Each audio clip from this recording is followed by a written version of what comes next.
एक गांव में अंश और महेश दोनों बचपन के दोस्त थे। अंश शहर में पढ़ने गया था और कुछ सालों में बहुत अच्छी नौकरी पाकर शहर में ही रहने लगा। पैसा आ जाने पर अंश अपनी पत्नी मोनी के साथ एक बड़ा सा घर देखने चाहता है जिसमें स्विमिंग पूल भी हो। सर जी, ये घर तो बहुत ही आलीशान है। क्यों मोनी, क्या कहती हो? ले ले। सच में बहुत ही आलीशान घर होता है और उन दोनों को देखते ही पसंद आ जाता है और वो उसे खरीद लेते हैं।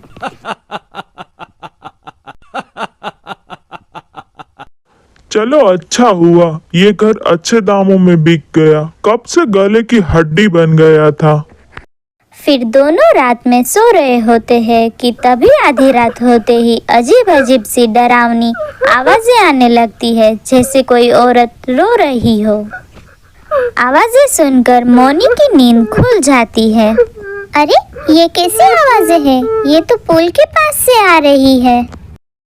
वो जैसे ही पुल के पास जाती है तो उसे कुछ भी नहीं दिखाई देता। जैसे वो वापस जाने लगती है तभी एक डरावना सा हाथ पुल के बाहर आकर मोनी को अंदर खींच लेता है। डर के मारे मोनी की चीख निकल जाती है। नहीं, छोड़ दो मुझे। अरे मर गई रे। अरे कौन है? नास पिटा, छोड़ मुझे। अंश बचाओ, बचाओ मुझे। मोनी की आवाज सुनकर अंश भी बाहर आ जाता है और देखता है। मोनी, क्या हुआ? तुम इतनी रात को पूल में क्यों नहा रही हो? मुझसे रहा ही नहीं गया, इतना सुंदर पुल जो है ये। अरे अंदर चलो, सो जाओ, अब कल नहा लेना। मोनी पुल से बाहर आती है और अंश के साथ जाने लगती है।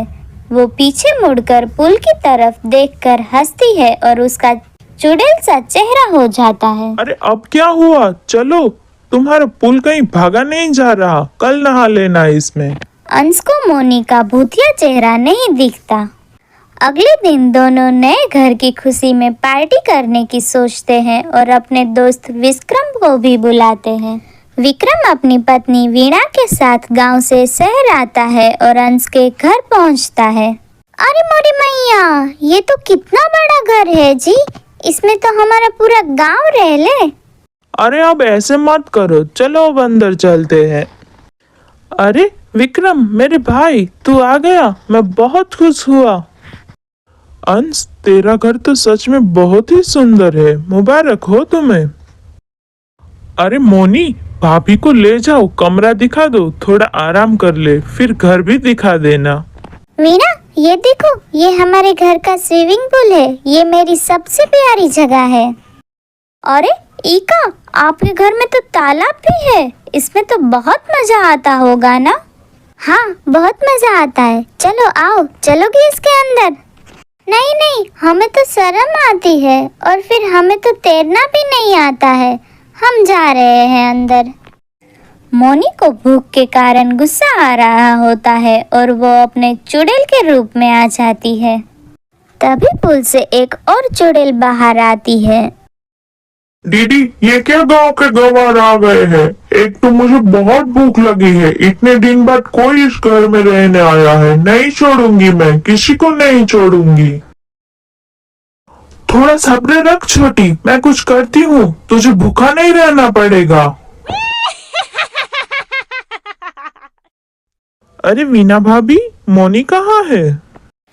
अरे भैया, वो तो उस पुलवा के पास है।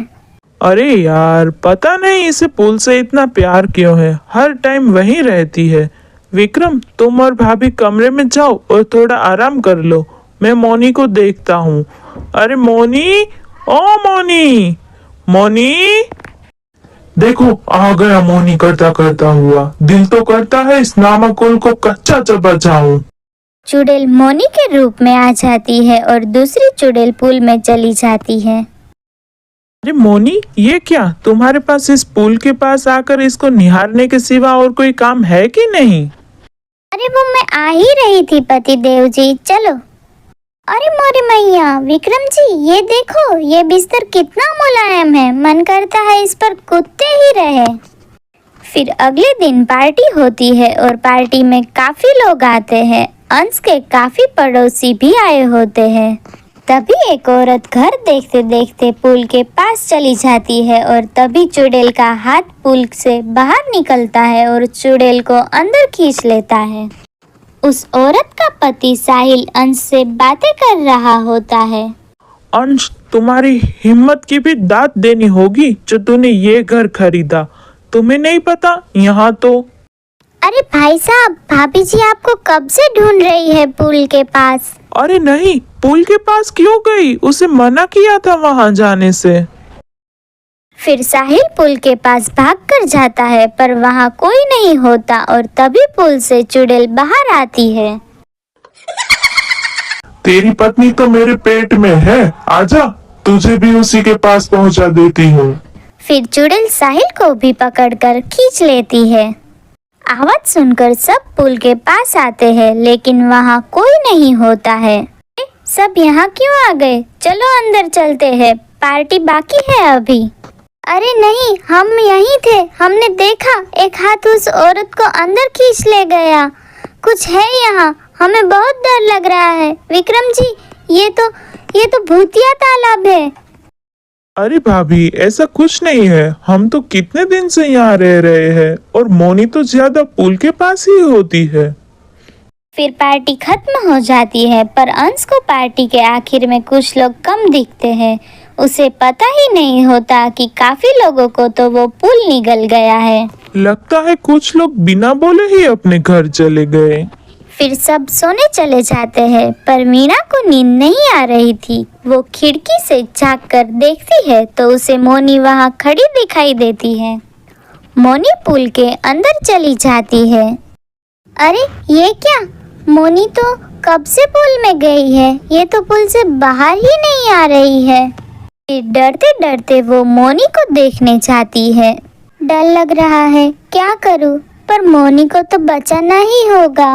तभी चुड़ैल का हाथ निकलता है और वीणा को पकड़ लेता है। तूने हमको देख लिया, अब तू नहीं बचेगी।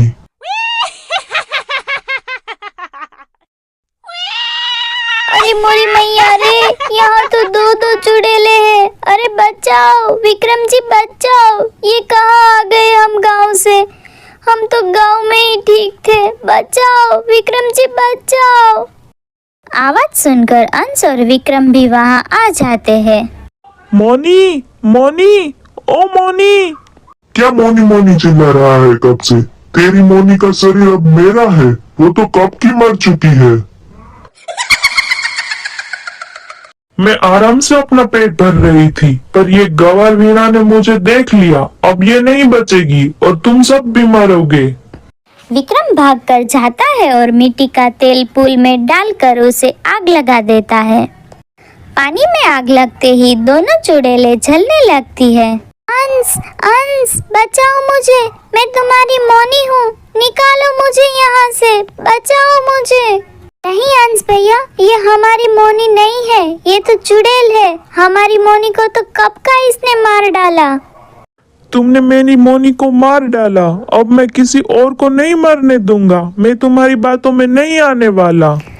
चुड़ैल जल जाती है और पुल शांत हो जाता है। आपको क्या लगता है, सच में चुड़ैलें मर गई होंगी?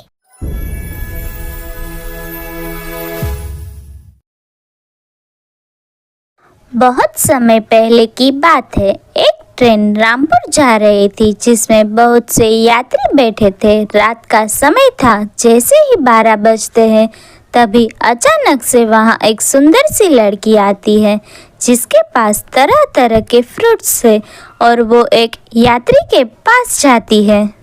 भैया फल ले लो, बहुत ही ताजे ताजे फल है। नहीं चाहिए तुम्हारे फल। भैया प्लीज ले लो ना। कह दिया ना, नहीं चाहिए। भैया ले लो ना, बहुत सस्ते हैं। एक बार ना कह दिया तो समझ में नहीं आता तुम लोगों को। पता नहीं कहाँ कहाँ से आ जाते हैं लोग। चल भाग यहाँ से। उसे धक्का लग जाता है और वो दूर जाकर गिरती है और तभी ट्रेन स्पीड पकड़ लेती है। किसी भी यात्री को समझ नहीं आ रहा था कि ट्रेन इतनी रफ्तार से क्यों चल रही थी। तभी अचानक से वो लड़की चुड़ैल में बदल जाती है और उसी यात्री का गला पकड़ लेती है। ये देख सभी यात्री उस भयानक चुड़ैल को देखकर बुरी तरह डर जाते हैं और इधर उधर भागने लगते हैं। धक्का देता है मुझे धक्का देगा, सबको मार डालूंगी। ऐसा कहकर चुड़ैल उसे मार देती है। ऐसे ही एक एक करके चुड़ैल कई लोगों को मार देती है।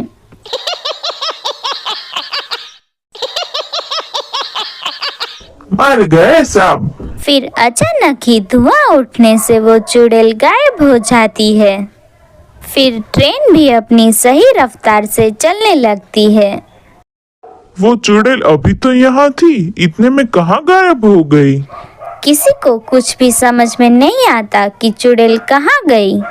अब तो उस ट्रेन का डर सब लोगों में इतना बैठ गया था कि सब उसे चुड़ैल की ट्रेन कहने लगे। अब तो इसी तरह उस ट्रेन में कुछ ना कुछ घटते ही रहता था। ऐसे ही एक दिन ट्रेन में बैठे बैठे कुछ यात्री बातें कर रहे थे। मैंने सुना है कि इस ट्रेन में चुड़ैल आती है और वो किसी न किसी यात्री को मार डालती है। अरे हाँ, सुना तो हमने भी है ये। तभी एक यात्री वहां बैठे उन यात्रियों की बात सुन रहा होता है। अरे भाई, वो सब बेकार की बातें हैं, कोई चुड़ैल बुड़ैल नहीं होती, ये सब अंधविश्वास है, अंधविश्वास। अरे ऐसे मत बोलो, अभी तो मेरी शादी भी नहीं हुई है, आज ही लड़की देखने जा रहा हूँ, फिर पता चला कि मैं कुंवारा ही मर गया। सभी लोग बैठे बैठे बातें कर रहे होते हैं कि 12 बजते ही वहां एक सुंदर सी लड़की आती है। भैया फल ले लो ना, बहुत ही ताजे ताजे हैं। अरे हमको नहीं लेने हैं तुम्हारे फल। अरे भैया एक बार मेरे फल देखिए तो सही, एकदम ताजे और मीठे हैं। अरे नहीं लेना, जब मना कर दिया ना तो क्यों पीछे पड़ी हो? तभी वो लड़की चुड़ैल में बदल जाती है और जोर जोर से हंसने लगती है।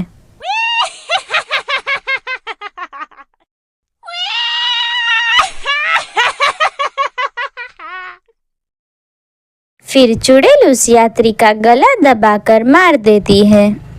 वहां पर बैठे सभी यात्री का चुड़ैल को देखकर बुरा हाल हो रहा था। तभी वो चुड़ैल उन यात्री के पास बैठती है और उन सबको मार डालती है। तभी एक धुएं के साथ चुड़ैल फिर से गायब हो जाती है। अब तो चुड़ैल की इस तरह की घटना से लोगों के दिलो दिमाग में डर बैठ जाता है।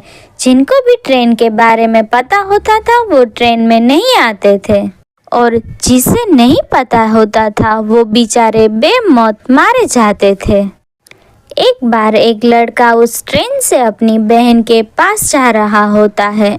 जब मैं अपनी बहन के पास पहुंचूंगा तो वो खुशी से पागल ही हो जाएगी। उस ट्रेन में और भी यात्री बैठे हुए थे।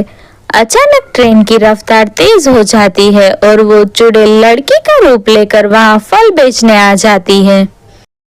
फल ले लो, फल, ताजे ताजे फल, फल ले लो साहब।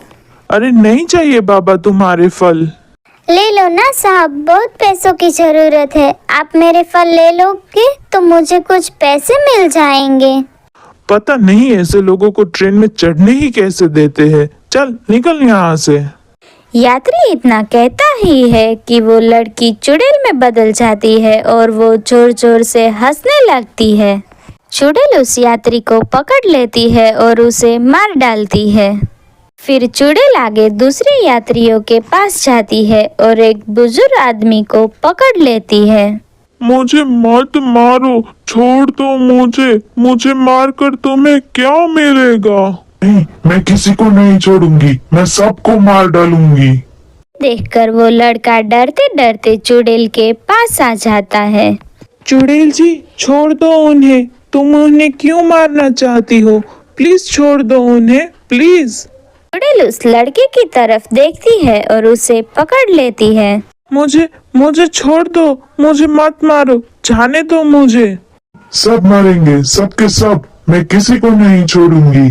देखो मैंने तुम्हारा क्या बिगाड़ा है जो तुम मुझे मारना चाहती हो, जाने दो मुझे। चुड़ैल उसकी गर्दन और दबाने लगती है। मुझे मत मारो, मुझे बहुत दर्द हो रहा है, मुझे छोड़ दो।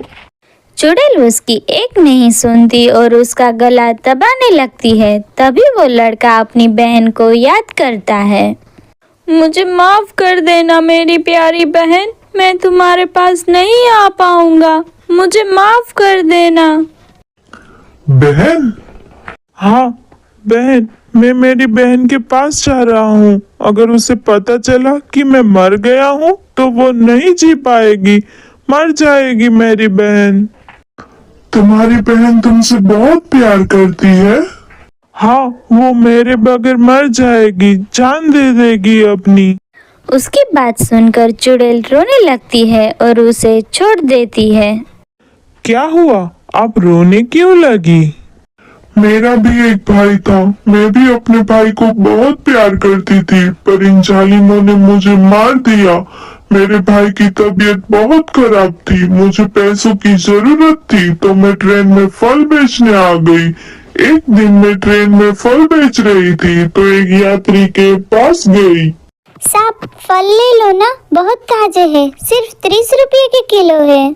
अरे तू कहे तो 50 भी दे दूं। उस आदमी की नीयत अच्छी नहीं थी तो मैंने कहा मुझे नहीं बेचना अपने फल। अरे नाराज क्यों हो रही हो, मैं तो मजाक कर रहा था, तुम तो बुरा मान गई। तभी उस आदमी ने मेरा हाथ पकड़ लिया तो मैंने उसे थप्पड़ मार दिया, जिसकी वजह से उसे गुस्सा आ गया और मेरा हाथ पकड़ लिया। ट्रेन में बैठे सभी यात्री ये सब देख रहे थे, पर कोई भी मेरी मदद के लिए नहीं आया। मैंने अपने आप को बचाने की बहुत कोशिश की, तभी उस आदमी ने मुझे ट्रेन के दरवाजे से जोर से मारा, जिसकी वजह से मेरी मौत हो गई और मैं चुड़ैल बन गई।